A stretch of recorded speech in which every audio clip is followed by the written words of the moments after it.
Senior सहाफ़ी और तजियाकार रऊफ क्लासरा के मुताबिक पीटीआई ने अब तक सोशल मीडिया और टीवी पर जो बयानिया बनाया था वो झूठ का पलंदा साबित हुआ। कहां लतीफ खोसा साहब ने 278 लाशों से सिलसिला शुरू किया जो 150 से होता सैकड़ों लाशों तक पहुंचा और आखिरकार बैरिस्टर गौहर ने ऐलान किया कि वो लाशों के इन तमाम आदादो शुमार से लाताल्लुकी का इजहार करते हैं। इनका कहना था कि हम पार्टी लेवल पर सिर्फ 12 इंसानी जानों के नुकसान को कंफर्म करते हैं, बाकी जो कुछ कहा गया है या कहा जा रहा है इससे हमारा कोई ताल्लुक नहीं। अंदाजा करें कि इतनी बड़ी पार्टी का ये हाल है कि सैकड़ों लाशों का कहने के बाद अब कह रहे हैं कि इन खबरों में कोई हकीकत नहीं।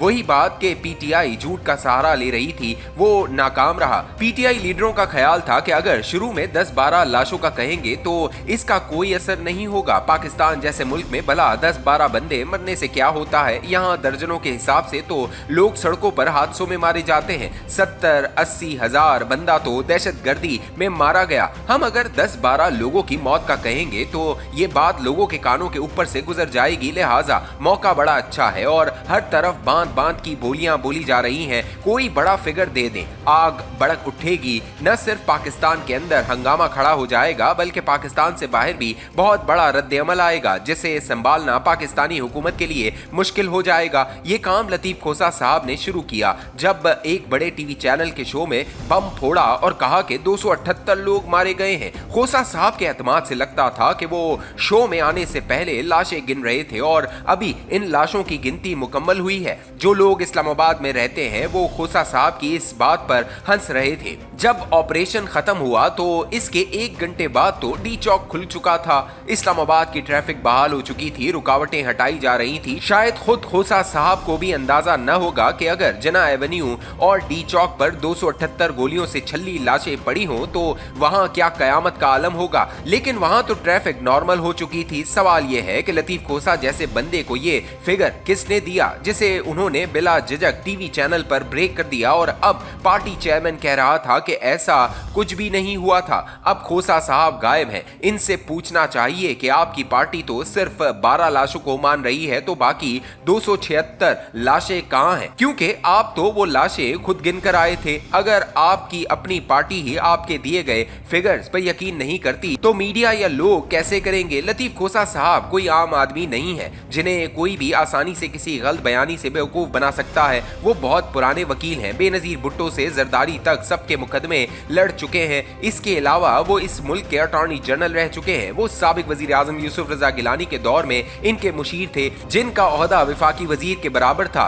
सबसे बढ़कर वो गवर्नर पंजाब के ओहदे पर फाइज रहे जो कि बहुत बड़ा एजाज समझा जाता है। पीपल्स पार्टी के 6 साल तक सेनेटर भी रह चुके हैं और अब एक बड़ी पार्टी के MNA हैं। लाहौर में 2-2.5 लाख लोगों ने इन्हें अपना नुमाइंदा मुकर्रर किया है। अगरचा सारा वोट इन्हें इमरान खान की वजह से पड़ा है और वो लाहौर की सीट से जीते हैं। कितने बड़े बड़े मुकदमात में वो पेश होते रहे हैं। क्या इस लेवल के बंदे को ये गैर जिम्मेदाराना बात करनी चाहिए थी? क्या ऐसा बयान देना चाहिए था जिससे मुल्क में आग लग जाती और हंगामे शुरू हो जाते? शायद यही मकसद था कि लोग ये सुनकर घरों से बाहर निकल आएंगे और यूं पीटीआई जो मकसद 24 नवंबर की कॉल से हासिल न कर सकी वो इस बयान से पूरा कर लेगी कि एक रात में 1 घंटे में 278 लोग गोलियों से मार दिए गए। फर्ज कर ले लतीफ खोसा और बाकी पीटीआई के इन झूठे फिगर्स के बाद हंगामे शुरू हो जाते तो क्या होता? मजीद लोग मरते, घरों दुकानों को जलाया जाता, खून की होली खेली जाती और जब तक पता चलता कि ये फेक न्यूज थी इस वक्त तक तबाही हो चुकी होती, क्योंकि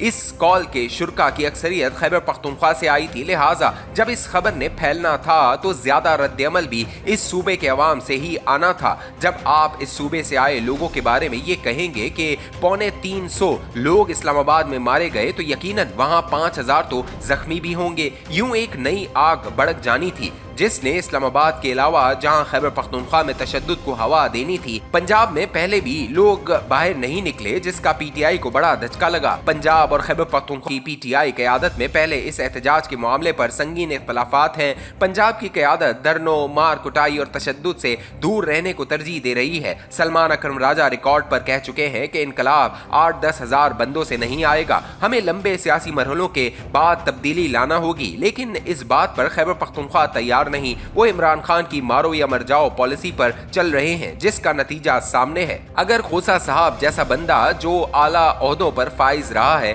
और अब भी MNA है, वो टीवी पर बैठकर इतना बड़ा झूठ बोल रहा है और इस झूठ को PTI खुद फैला रही थी, तो इसके बाद बंदा किससे गिला करे? फर्ज करें अगर पूरे मुल्क में आग लग जाती तो क्या इस मुल्क में लतीफ खोसा का अपना घर नहीं है? PTI वाले जो फेक न्यूज और जाली तस्वीरें फैला रहे थे, वो याद रखें कि जब दंगे फसादात होते हैं तो इसमें कोई नहीं देखता, ना किसी को पता होता है कि जलने वाला घर PTI वाले का है, इनके मुखालिफिन का। हुजूम सब कुछ जलाकर राख कर देता है। शुक्र करें आपके 278 वाले झूठ के बावजूद ये मुल्क, शहर और सबसे बढ़कर आपके अपने घर जलने से बच गए हैं।